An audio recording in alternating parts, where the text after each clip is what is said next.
the British Chambers of Commerce. And it's my great pleasure to welcome you all to this latest conversation in the BCC's Global Insights series. In recent months, we've welcomed Andrew Bailey, Governor of the Bank of England, Francis O'Grady, General Secretary of the Trades Unions Congress, former Prime Minister Gordon Brown, and many others. And today I am very pleased to welcome Lord Hammond of Runnymede, or Philip Hammond as he is best known to most of us, as our latest speaker spanning the worlds of business and politics. Before I introduce Philip, I just wanted to say a couple of words of introduction from the perspective of the British Chambers of Commerce and the BCC accredited network, both here in the UK and around the world. We're at an enormously sensitive moment in time for businesses and for the UK economy as a whole. Indeed, for the global economy as a whole.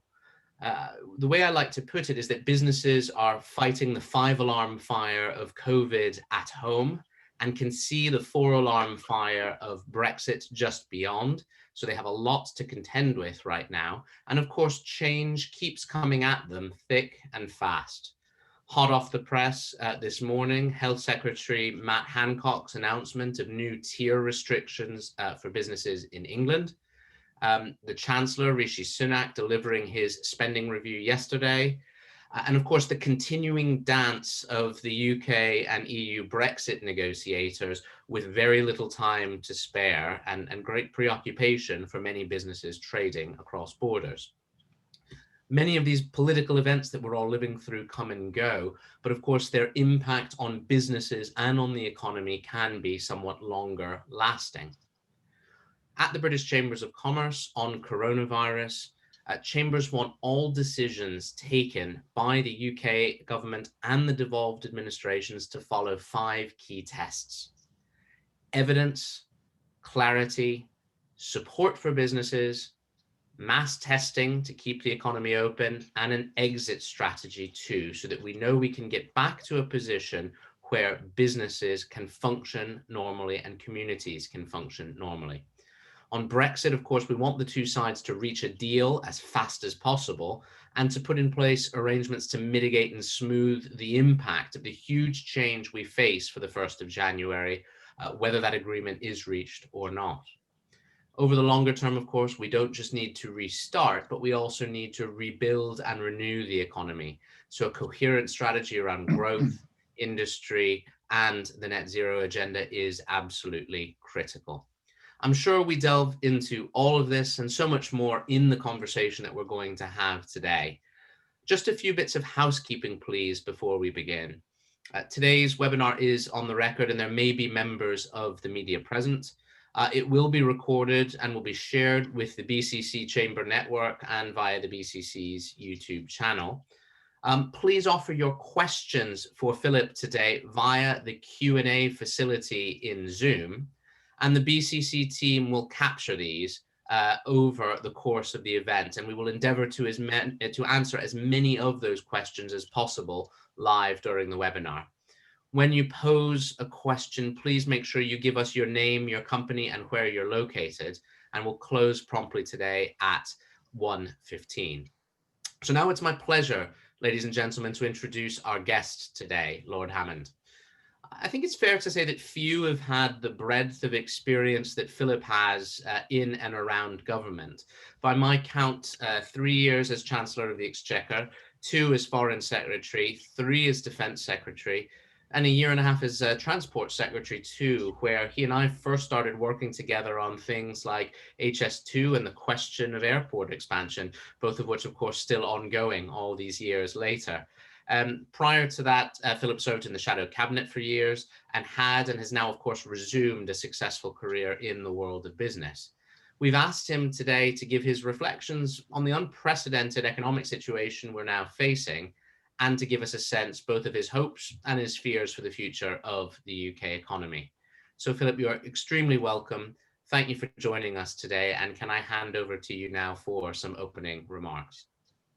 Well, thank you, Adam, and it's a pleasure to join you today. And as you've said, these are unprecedented times and business is facing a maelstrom of change and challenge from every direction.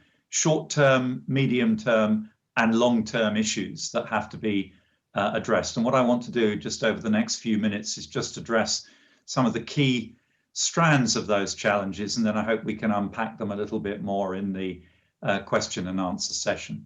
Of course, the short-term agenda has been dominated by COVID and the government's response and the economy's response to COVID. I strongly support the approach that the Chancellor has taken over the short term to do what is necessary to protect businesses and to protect jobs from a liquidity crunch caused by COVID. And that's clearly the right thing to do, even though it has run up an enormous fiscal bill, which at some stage will have to be dealt with. And I'll come back to that because it's a structural issue that is going to impact the economy in the future.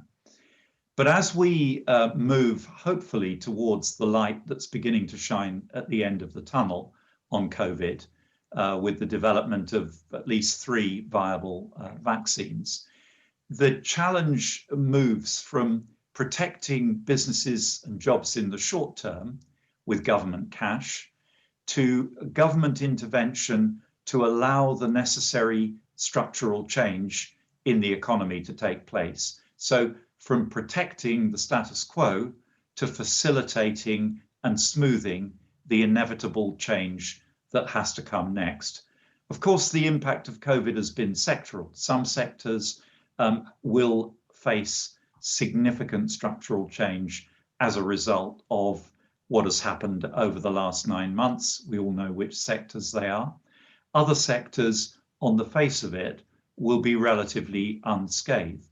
But there are some underlying challenges that perhaps we can't yet see with great clarity that will no doubt have long-term impact. In the real estate sector, for example, such an important part of the UK economy, clearly demand for retail space in the high street is likely to suffer a more rapid decline as a result of the acceleration of the move to online shopping that we've seen during the course of the COVID crisis. The cashless economy has taken a great leap forward, and that will have all sorts of impacts as well. Are we ever going to go back to working full-time from offices? Perhaps not.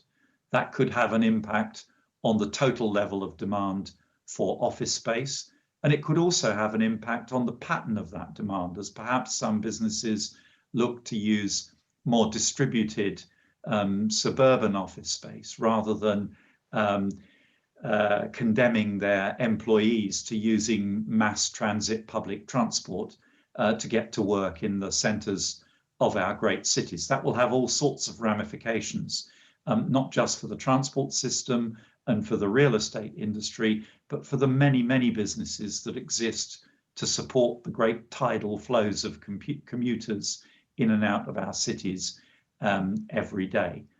And the residential sector, residential housing, will people go back to living the way they used to live, or will they revisit their ideal housing solution? Will they look for more space in their homes? Will they look for suburban houses rather than urban apartments in the future as a result of the COVID experience? We don't know, but we can envisage that all of these issues will be part of the challenge of change that our economy faces over the coming years. We also will have to deal with this overhang of debt. We can expect significant tax increases in due course, and I'm afraid that business is likely to be at the forefront, with changes in the corporate tax regime coming over the next year or two, with changes to broader based taxes perhaps being delayed until after the next general election. So COVID will have a structural impact on our economy that we will have to absorb and respond to. Structural change creates challenges. It also creates opportunities for those who are well prepared and well resourced to embrace them. We in the UK have a differentiating impact ahead of us as well, in terms of Brexit at the end of this year.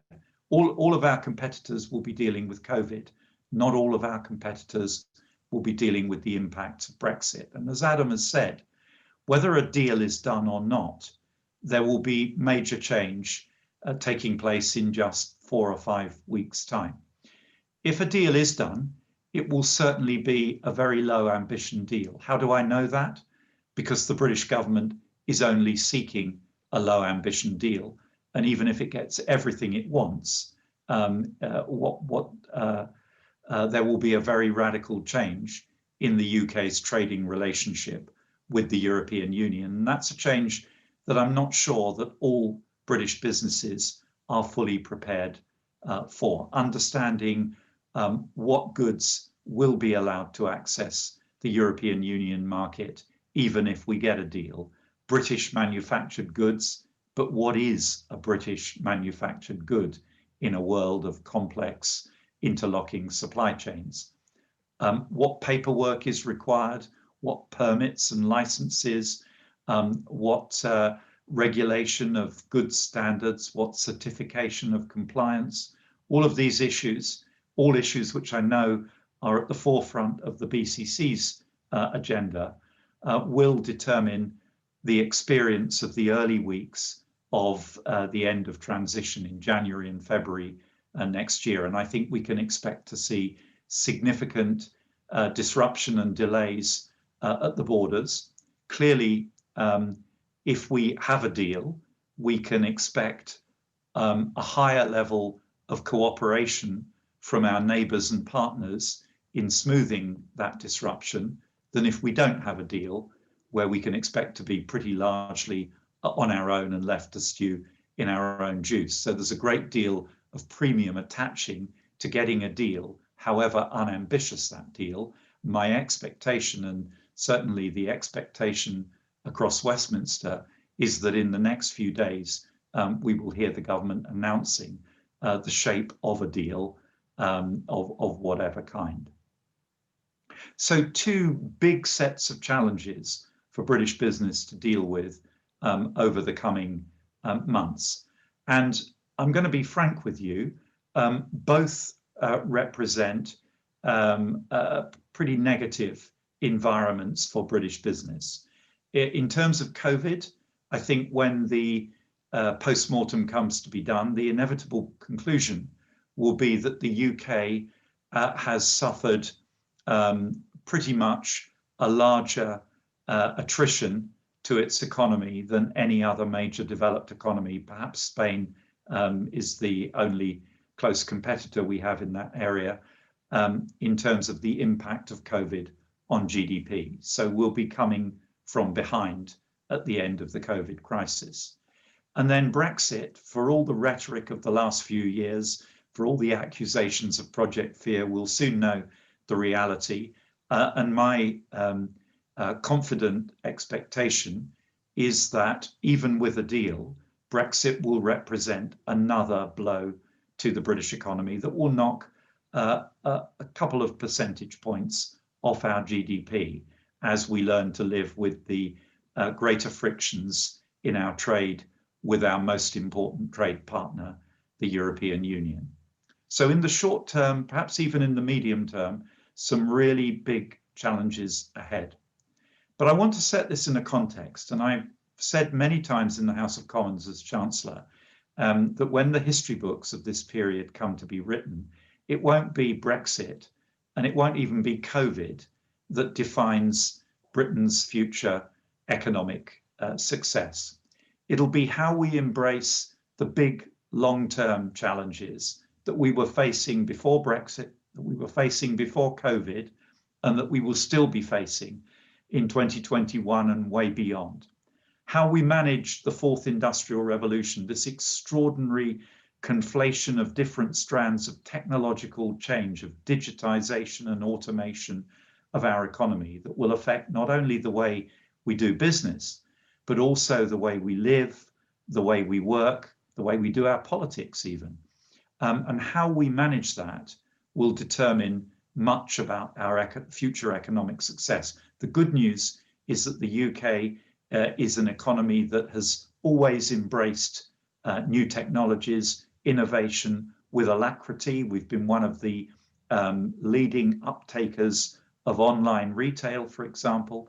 And so long as we go on embracing and engaging with that change, we can expect the technological change of the fourth industrial revolution to be a positive for the UK economy. How we deal with the aging society, a big challenge for all developed economies as we move into a period when our working population is shrinking and our dependent population is growing. But the good news again here is that the UK is in a relatively strong position compared to many of our principal European competitors.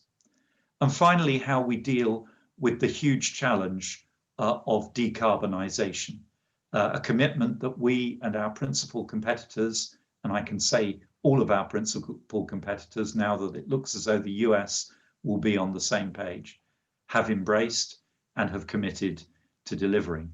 But it will mean over the next couple of decades a huge diversion of capital investment towards dealing with the decarbonisation challenge rather than investing in expanding the overall output of our economy, changing the composition of what we consume and the carbon intensity of what we consume, rather than investing to increase the total volume of what we consume.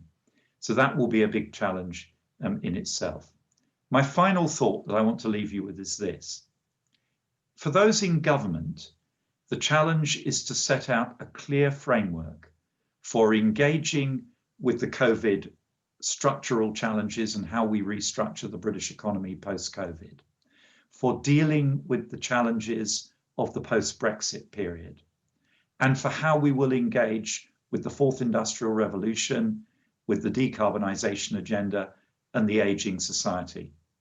I am confident, because we are a very entrepreneurial people with a very vibrant economy and business sector, that if government sets out clear frameworks and parameters, we can rely on British business to engage constructively and to deliver us the successful economy that this country needs in the future. But business will depend upon government being clear about how these agendas will be delivered. Then it can step up to the plate and do its bit. Adam. Philip, thank you very much. I think everyone who's on the call with us this afternoon has learnt quite a lot from your perspective and, of course, with your experience on many of the issues that we're facing right now. You said something there right at the end, which really resonates with what Chambers of Commerce and their members have been telling us for many months now, which is they do need that strategic clarity from government. They do need a sense of long-termism, and they do need governments to stop chopping and changing everything every 5 minutes so that they in turn can have the confidence to invest. With what you've seen over the past few months and some of the pronouncements about the future, are you comfortable or confident that we have that framework yet, or do you think there's still a way to go? No, I'm not confident we do yet. Adam, let me be blunt about this. Politics and business have different drivers, and it's fortuitous when the drivers of political decision making coincide with the drivers of business decision making. And what makes a successful society and a successful economy is getting the closest possible alignment between the needs of business and the needs of the political economy as well.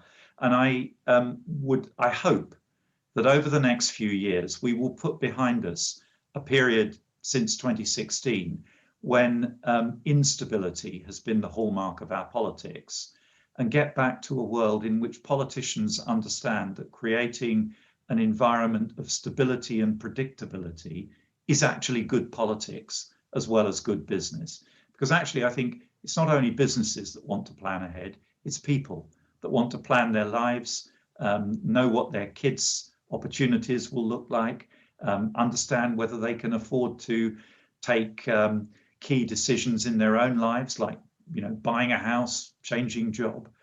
So stability is good for all of us. And we have gone through a period of extraordinary political instability over the last 4 years. And hopefully, even though I'm not a fan of the Brexit decision, as you well know, it's a decision that's been made. The key thing now is to get it behind us, and enable us to move on. Thank you, Philip. You mentioned when looking towards the future, what I would summarize as 4 Ds, really: digitization, demography, and decarbonization. If you look at those in turn, picking up this theme about long-term thinking again, digitization and Industry 4.0, we don't have a clear industrial strategy at the moment, by what we hear from businesses around the country. On demography, what we see is a lot of rhetoric on immigration rather than a recognition of the fact that demography means that expanding population depends a little bit on immigration. And of course, on decarbonization, we've had the government's 10-point plan, which some businesses felt a bit more was like a shopping list rather than like a guide to get from point A to point B, as it were. In each of these areas, do you feel like we're going to get the stability that's required to dig in? Because I think, you mentioned that is what optimism and what a positive economic future rests on. Well, let's take each of them in turn. In terms of the digitization, the fourth industrial revolution, the government in which I served, Theresa May's government, did set out an industrial strategy, of course. But it's clear that the current government has some different ideas, and I would be the first to admit that I acted during the last government as something of a brake on interventionist instincts of some of my colleagues.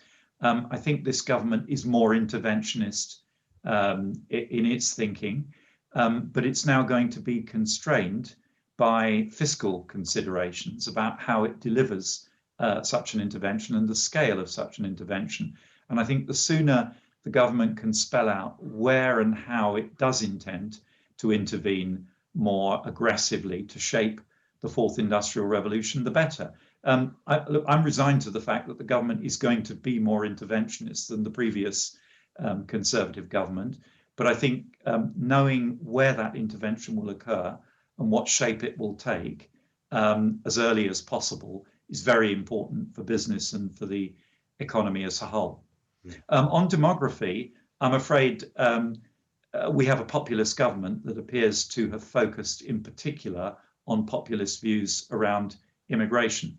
I got bad news for those politicians that think that there are votes in tough immigration policy. In the end, for some of the reasons you've described, Adam, it's going to come down to a choice between prosperity and allowing some immigration because of the shape of our future population before immigration takes place.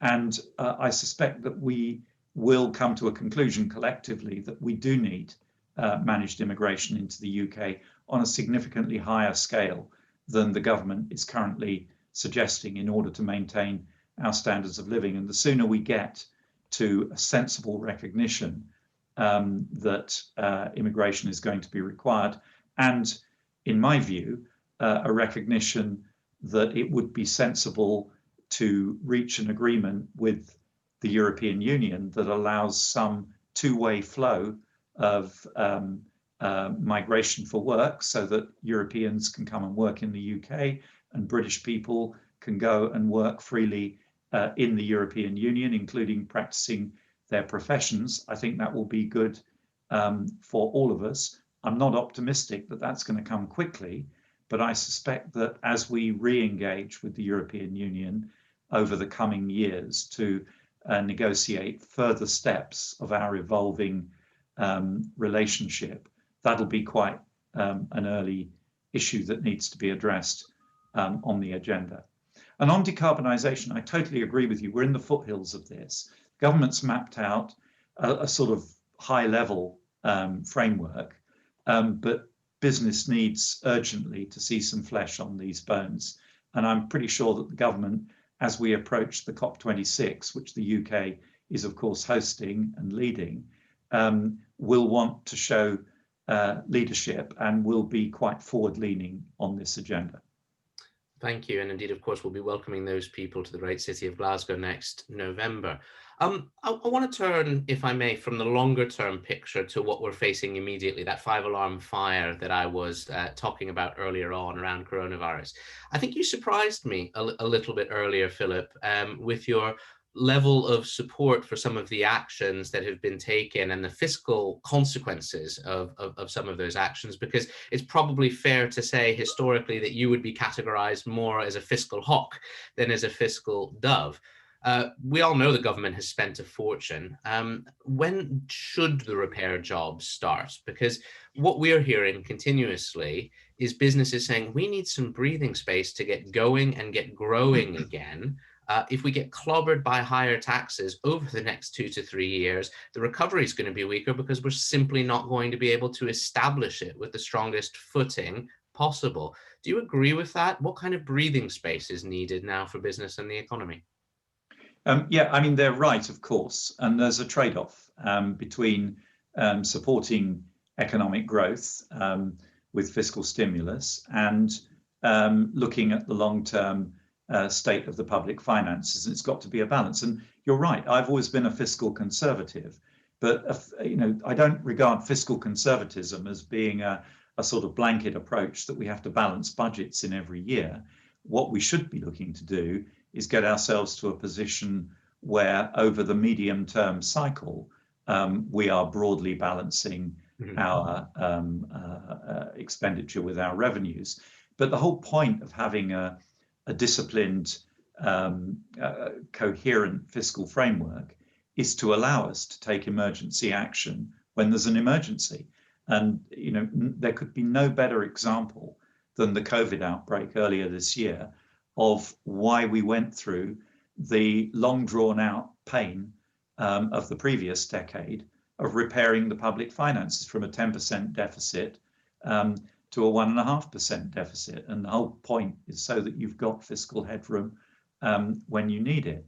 Now, ideally, we will start repairing the public finances as soon as it is safe to do so. And that probably means once the recovery is well established. I guess a sensible sort of benchmark would be once output has recovered to pre-COVID levels, it's probably safe to start gently applying the fiscal brake again, i.e. Increasing taxation or reducing spending. I personally think, looking at the scale of the challenge, there's going to have to be a balance of spending reduction and tax increases. It will be very, very difficult to deliver spending reduction because of the demographic challenge that I spoke about earlier. That's what I think should happen. What I think will happen is a few relatively modest tax increases, narrowly based on rich people, foreign people, and businesses quite soon, probably next year, but no broad-based tax increases until after the next election, because I don't see the current government being up for telling people the hard truth, which is that the only way you can repair the public finances is with broad-based tax increases or significant spending reductions. That isn't going to be a popular message. But I'm afraid I think business has to factor in a modest increase in corporate tax, perhaps 2-3% on top of the current rate. And I would say to the business community that I was personally quite astonished in December that there was zero reaction to the announcement that the previously legislated reduction to 17% was cancelled. And the government will have noted that there was no reaction to that announcement, and will have decided probably then that there was another 2 or 3% in the bank, as it were, that could be delivered without huge squeals of pain from corporate Britain. Well, I think, if we do see some of the business tax rises that you're mooting there, those squeals of pain will grow louder. Of course, back in December, what a lot of businesses said is, well, you have to make a profit first to pay profit taxation. And of course, input taxes and costs are the biggest things holding us up. It's what we pay before we make any money, rather than how much of our profits we then pay back into the exchequer. But if I can come on, Philip, to some of the questions we've got coming from our audience today. Richard Gore had asked a question which links with what we've just talked about. Richard says the private sector gets overlooked sometimes. The Chancellor has said we will be the driving force behind the economic recovery. How do you anticipate that he will enable that going forward? The reason I bring Richard's question to the fore is tax rises on business and supporting business to grow again can be uneasy bedfellows, can't they? Yes, they can. But look, you can easily see the message. The message is going to be, as it was to the banks after the global financial crisis, the taxpayer has stepped up to support businesses during this crisis, and businesses must be prepared to contribute a little more to the rebuilding of the public finances after that extraordinary effort by taxpayers to support business. I think that's the way it will be presented. It's a very difficult argument to combat. Of course, the Chancellor will understand that he can't start, he won't want to tighten the fiscal stance until the recovery is clearly underway. The problem we may have is that because of Brexit being piled on top of COVID, that recovery may take longer to get underway in the UK than it does in some of our competitors. And that would be a very uncomfortable position for him next year. I would say that I'm not attributing this view to the Chancellor at all, but across the rest of the government, there will certainly also be a strong desire to directly intervene in the economy to help to shape it as it reboots, to use the government's phrase, to try to deliver some of the government's agenda on technology leadership, on rebalancing across the regions, et cetera, et cetera. Philip, you mentioned just there Brexit piled on COVID. So if I may pivot to a couple of Brexit questions that have come in as well. We had one from Jonathan Forrest, who said the UK supply chain network for import shipments via Felixstowe and via Southampton is currently gridlocked. What measures should the British government be taking with shipping lines and port operations to resolve the issues and ensure goods move without hindrance and help UK business? I suppose the reason I bring up Jonathan's question is we've seen over the past few days that there are some non-Brexit related issues as well as Brexit related issues affecting our ports and our sensitivity to all of this. Can more be done? Should we be looking for easements as part of any Brexit deal as well to make sure that the transition to the new relationship doesn't become a giant seizing up of the UK economy and the movement of goods? Ideally, yes, but we're not going to get them, I don't think, in a formal sense, because in a sense, the government had defined some time ago the scale of its ambition in these negotiations, and basically it comes down to tariff-free, quota-free trade in manufactured goods. I mean, it's a little bit wider than that, but in a nutshell, that's at the heart of it. I think my own view is that the level of disruption and delay at the borders is likely to be a function of the behavior and attitudes on the other side of the channel. And I think we can expect a lot more effort being put in to minimize delay and disruption in the context of a deal. I think if we don't have a deal, and especially if we don't have a deal and that failure is accompanied by a lot of mudslinging about who's responsible, possibly some posturing about tearing up the withdrawal agreement and not paying the money that the EU is expecting to get from us. In those circumstances, I think we could expect, let me put it diplomatically, low levels of engagement to try to smooth the situation at the border. But assuming we have a deal, I would expect the French in particular to be quite pragmatic about trying to keep the border flowing, and that's positive. But there will be there's bound to be some constraints because business is manifestly not prepared We don't have enough customs agents trained and ready to deliver the paperwork that will be needed. The logistics industry recognizes that it is not fully prepared for this very significant transition. And as you and I have discussed, Adam, offline, I suspect many British businesses have not yet got their heads around how the rules of origin regime will apply to their goods. It isn't as simple as I'm manufacturing goods here. The government's done a deal that says we have tariff-free, quota-free access for manufactured goods, and therefore I carry on doing things exactly as before. I'm now going to have to demonstrate that my goods qualify as British manufactured goods under the rules of origin regime, and that's what a lot of the paperwork challenge is going to be about. So I do think there are some real issues to be confronted as we move from the transition period to being fully outside of the single market regime. Undoubtedly, that is the case. And as we've discussed, the level of change and the intricacies of change mean many businesses will be learning about it as it happens. Not through no fault of their own, of course. It's because the parties involved have not been clear on what sort of actionable things they can do in order to be ready. I don't know if you've seen, Philip, much of the government guidance that's out there, or had a chance to talk with any of your former contemporaries about just how vague and unspecific it is for so many businesses who are trying to take real world pragmatic decisions and can't, because they get a piece of advice that says you should think about this rather than these are the three things concretely that will change. Yeah, well, first of all, the government doesn't know concretely what will change because it doesn't know what kind of deal is ultimately going to be struck. And of course, all this should have been done a long time ago.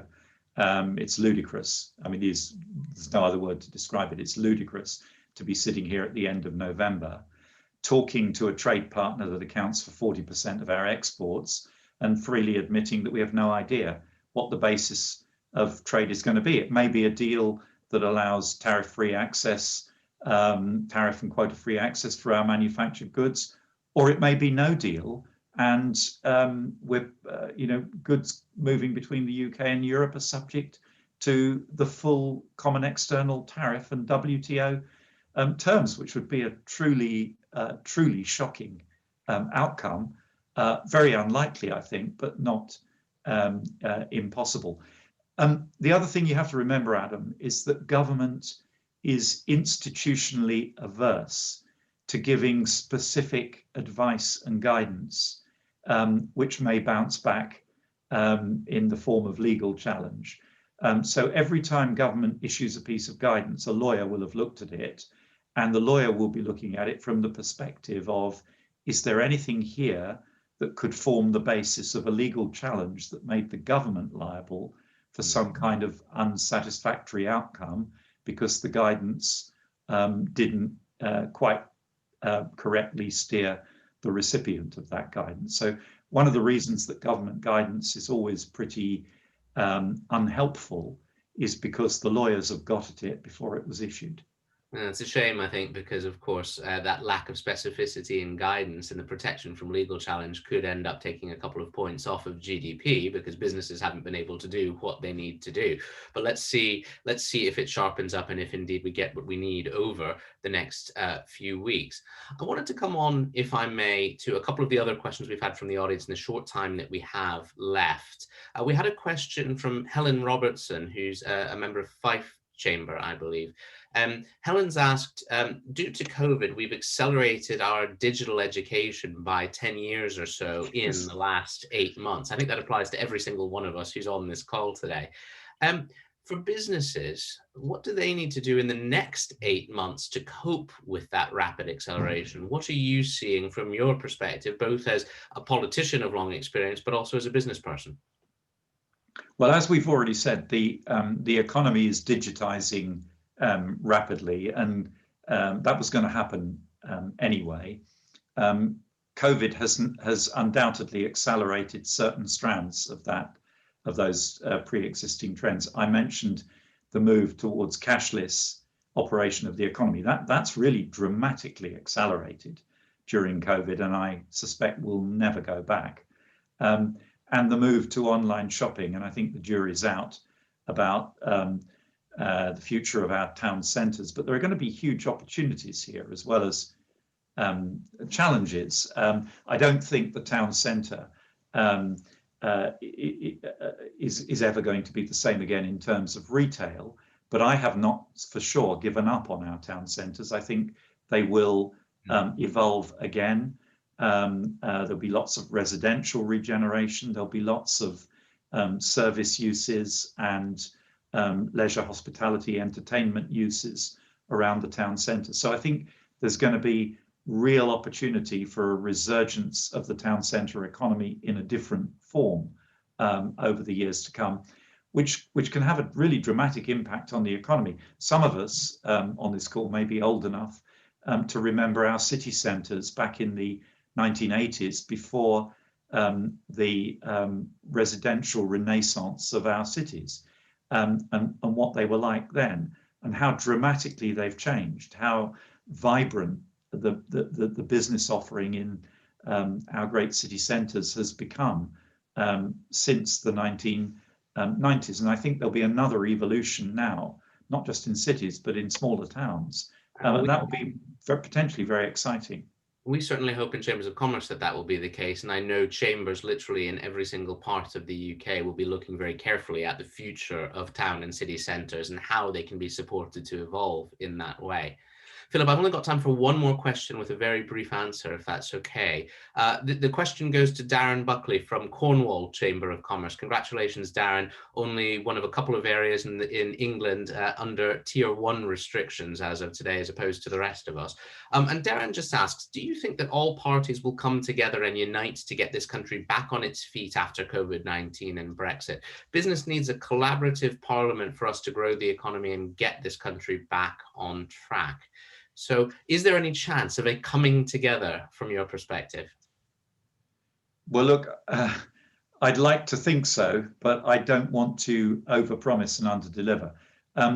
There is there are some issues on which there are fundamental differences, like the issue of Scotland's arrangements as part of the United Kingdom.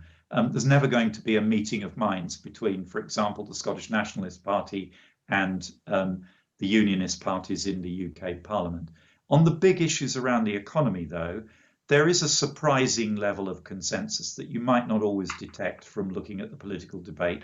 But all the mainstream parties in the UK Parliament want the economy to grow, want living standards of ordinary working people to rise, want us to successfully decarbonise and embrace new technology.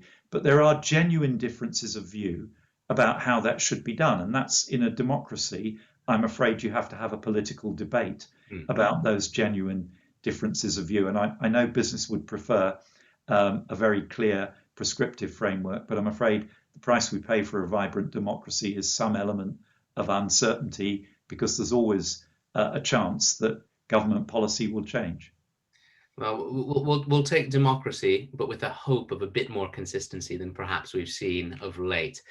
Philip, I wanted to thank you hugely for coming along and having this discussion with us today.